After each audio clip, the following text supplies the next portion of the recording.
Hi everyone, I wanted to take a look at Thomas Eakins today, a pretty important artist in the larger conversation. I think this is a good way to start. We have a painting by him and also a photograph of some of the photo equipment he had.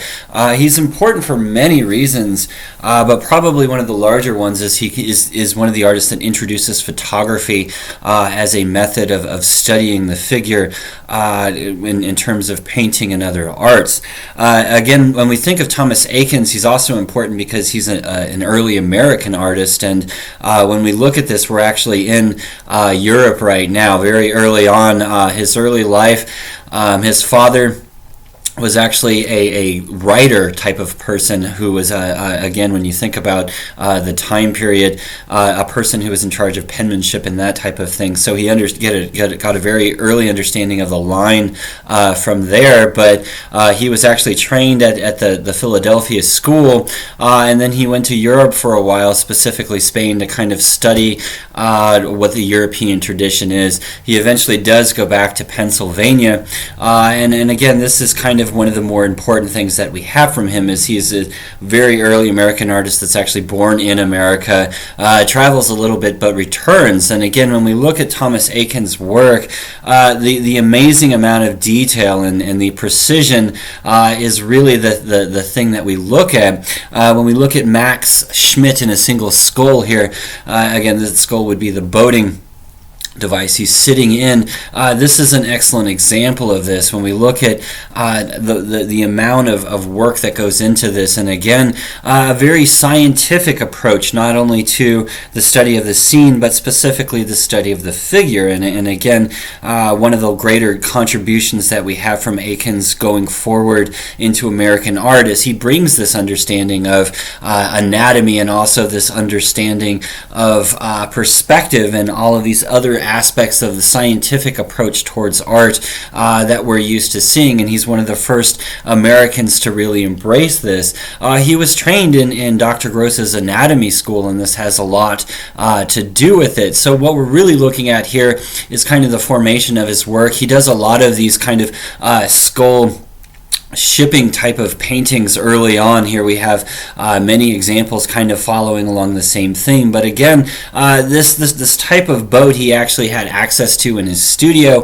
That's how much of a precision he wanted. Again, almost the scientific application of how we perceive things, and when we look at American history in terms of art, a lot of the earlier stuff is against this as more of this kind of romantic, almost existential religious type of feeling to it. And when we get to Eakins, it's almost a shift away from that back to the sensibility that you would have from a refined perspective on just the simpleness of what a still life actually is. So within Eakins, again, we have this dimension that he's really trying to present the world not only as we would see it, but the scientific correctness of the world as we perceive it. And this is specifically true when we look at his work with the human figure, very, very American type of thing here. Baseball players playing practice from 1875. And again, we start to have these introduction of these very American themes within the proximity of his work. Again, you'd be hard-pressed to find anyone painting baseball players in 1875 in Europe.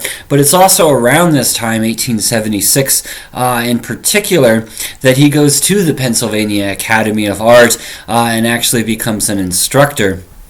One of his more famous early works we have is the Gross Clinic from 1875 of Dr. Samuel Gross. And again, this is an operation arena. If we look in the background, we can see various people kind of looking in at this study of anatomy being led by Samuel Gross himself. And there on the left corner, we have who's supposed to be the mother of the person who's actually having the operation occurring. And of course, that would never be the case.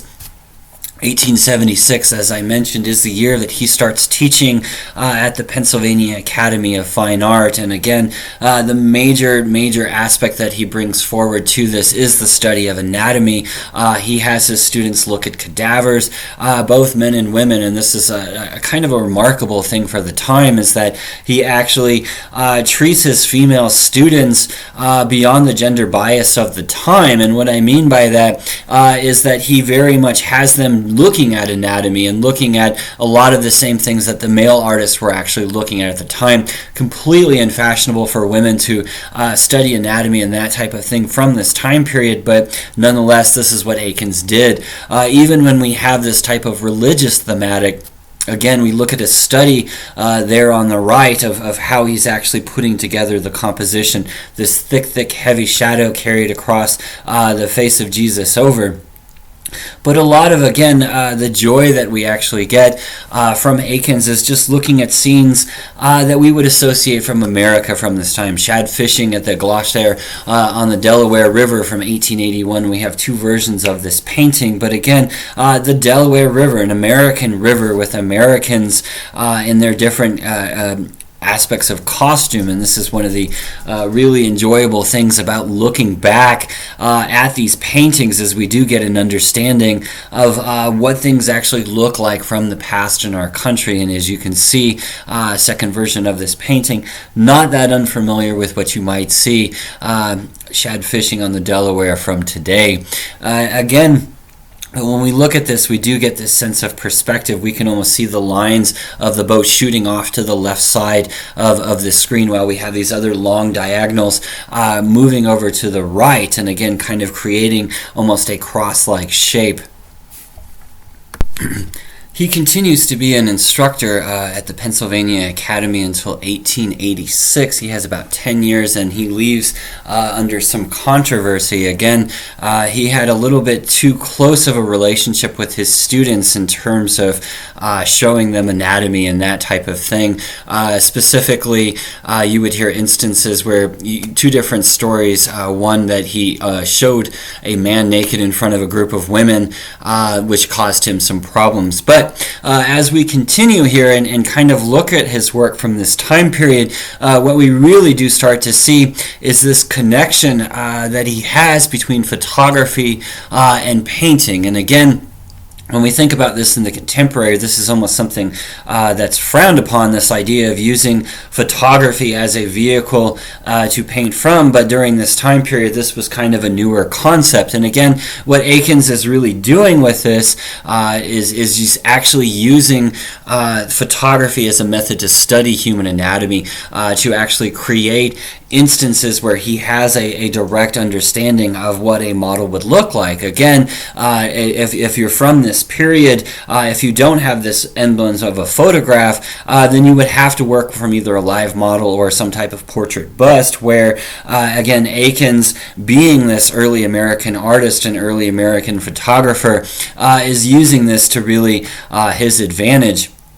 Again, this is a wonderful study kind of showing what he would do. And on the top, this is very much influenced by Edward Muybridge, who actually comes to the Philadelphia School and takes a series of images. And again, Muybridge was very famous for his early images showing the motion that was contained within a horse, among other things. And again, Eakins is using Muybridge's photographic talents to help understand the human anatomy. That gentleman that we just saw as the model might actually have been the famous poet Walt Whitman, who we have a portrait of here on the left from this time period. We know that he's modeled. I've also heard a considerable amount of doubt that was actually Walt Whitman. So there you go. You can take that with a grain of salt, but there's a good rumor that in fact that might have been him as well. Again, when we look at this, though, you can understand the human figure is really this central part of what's occurring. Moving on to 1888, this is past his period where he was teaching. This is actually a trip he made to the Dakota Badlands, and in this we have some very, very American looking art from 1888. And I say that because I put this in proximity to what's occurring in other parts of the world. And again, when we look at this, this type of landscape, this type of individual, individual is so uniquely American at the time. And again, this is something that I really enjoy about this early American work, is that we do get this vantage point into what the American psyche was at the time. Images that are so exclusively from our country in terms of landscape or in terms of personality or clothing. Again, we've got this lonesome cowboy with his guitar, obviously from the Dakota area, but something very distinct to America. Following what we had with the Gross Clinic, we have the Agnew Clinic as well from 1889. Believe it or not, this painting caused a bit of controversy because it actually shows a naked woman, even though she is sedated and being operated on, in the proximity of men. And again, this was still very much frowned upon within the context of American society. So even a painting like this that showed this brief view of a female nude in the proximity of men was kind of frowned upon. Looking at a few more of the portrait paintings from the period, his wonderful wife and their setter dog, and a portrait of Amelia Van Buren from 1891. Again, this is always kind of the bread and butter that we have from artists, are these portrait paintings, but it's always interesting how he paints these people, the way he shows them with aspects of their personality kind of pushing through, but also very much the technical skill that you would appreciate from Eakins. There on the right, we have a portrait of Henry Tanner. Henry Tanner is actually a very famous American artist as well, an early African-American artist who worked as much in Europe as he did in the United States. But Tanner was also a student of Eakins and kind of continues within his tradition. And again, that's one of the bigger points we do get from Eakins, is not so much his own work, which we enjoy so much, but again, he's a teacher for 10 years, and the entire next generation of artists are deeply influenced by him, not only in terms of subject matter, but also their very precise approach to the human figure in terms of anatomy.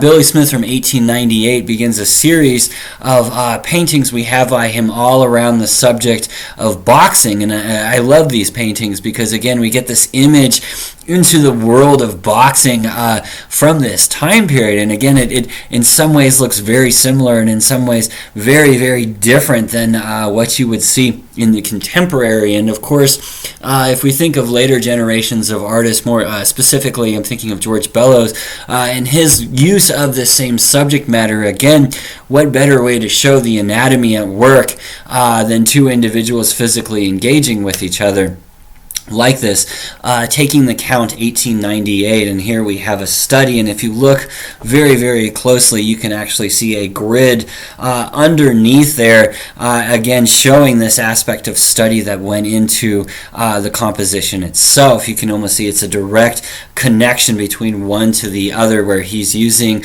almost an anatomy study on the left, really taking it over to the right hand image, but in the background we have all of these wonderful aspects as well. Again, showing the physicality of the human form in the Wrestlers from 1899. Another composition we'll see repeated by artists as we kind of get into the next generation, the Ashcan school. But again, if we look at this in proximity with the photograph that we have as an example, it really is almost a direct representation of the photograph, and he's really transferring it over to the image itself. As we kind of continue along with his career, he is, of course, getting older. We see more of these type of portrait paintings kind of working their way into his catalog. And again, in addition to that, and this is kind of the fun thing about that, is the rich instruments that he has with this. When we look at the painting there on the left, the amount of musical instruments that he's kind of packed into the composition is wonderful as well. Self-portraits, one from 1902 and one from 1904. The one on the left in particular, the one from 1902, I love because of the abstract qualities that he's actually engaging in. You can, for an artist who is so incredibly precise in terms of his study of anatomy and his study of art, it's almost refreshing to see something that's a little bit more painterly in nature and a little bit more removed from the aspect of pure observation. William Rush carving as allegorical figure. Again, we have this kind of approximation of a painting. It is thought to be doubtful that there would have actually been a female model in this way, but what Eakins is really doing here is he's showing us the process of creation, and again that this woman would have been modeled from the wood. And I love this extra woman that you have there as the sitter, making sure there's no naughty activities occurring. Towards the end of his career, Eakins really does take on more of the role of the photographer rather than the artist. And again, one of the last images we have is this wonderful study of four women dancing from 1910. As I mentioned, less painting, more photography towards the end, but he is a lasting artist for that reason in the scope of American history.